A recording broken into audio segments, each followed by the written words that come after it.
নমস্কার বন্ধুরা, আমি সুরজিৎ চলে এসেছি একটা নতুন ভিডিও নতুন টপিকের ওপর। আজ আমি আপনাদের সাথে আলোচনা করব পাখির ডিএনএ সম্পর্কে। ডিএনএ করানো উচিত না উচিত না সেসব বিষয়গুলো সম্পর্কেই আজকে আমি এই ভিডিওর মধ্যে আলোচনা করব। তো চলুন ভিডিওটা শুরু করা যাক। বন্ধুরা, নতুন যারা পাখি পালন করছেন তারা হয়তো অনেকেই জানে না ডিএনএ ব্যাপারটা কি। ডিএনএ করিয়ে নিলে একটা বিষয়ে আমরা কনফার্ম হয়ে যাই যে কোন পাখিটা মেল কোন পাখিটা ফিমেল। তাহলে পরে আমাদের অতিরিক্ত এক্সট্রা টাইম নষ্ট হওয়ার নয়।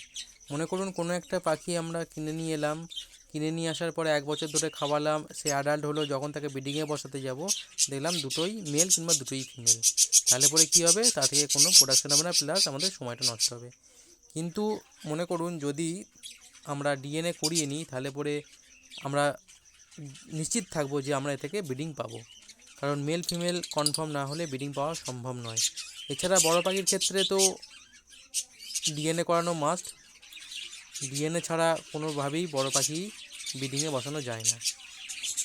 তো অনেকে মনে করে যে না, ভেন্ট দেখে অনেকে মনে করে যে এই মেল ফিমেল কনফার্ম করে নেওয়া হয়, সেটা ঠিক আছে, কিন্তু পাখির ডিএনএ করানো কিন্তু মাস্ট। কারণ ডিএনএ করালে পরে আপনাদের যে সময়টা সেই সময়টা আর নষ্ট হবে না, কারণ আপনি কনফার্ম হয়ে যাবেন কোনটা মেল কোনটা ফিমেল। যদি মনে করুন যদি একটা দুটোই মেল হলো আপনার কাছে ডিএনএতে, তাহলে পরে কী করলেন, আপনি এক্সচেঞ্জ করাতে পারবেন কিংবা দুটো মেল আনতে পারবেন, কিংবা দুটো যদি মনে করি একটা মেল ফিমেল হলে তো কোনো কনফার্মেশন ঠিকই হয়ে গেল, তাহলে পরে তো ব্রিডিংয়ে বসানো যেতে পারে। এই ছিল মূল বক্তব্য, ছোট সংক্ষিপ্ত করেই বললাম। যদি ভিডিও ভালো লাগে অবশ্যই লাইক শেয়ার সাবস্ক্রাইব করবেন, পাশে থাকবেন। তো বন্ধুরা, ফের দেখা হবে নতুন ভিডিও নতুন টপিকের উপর।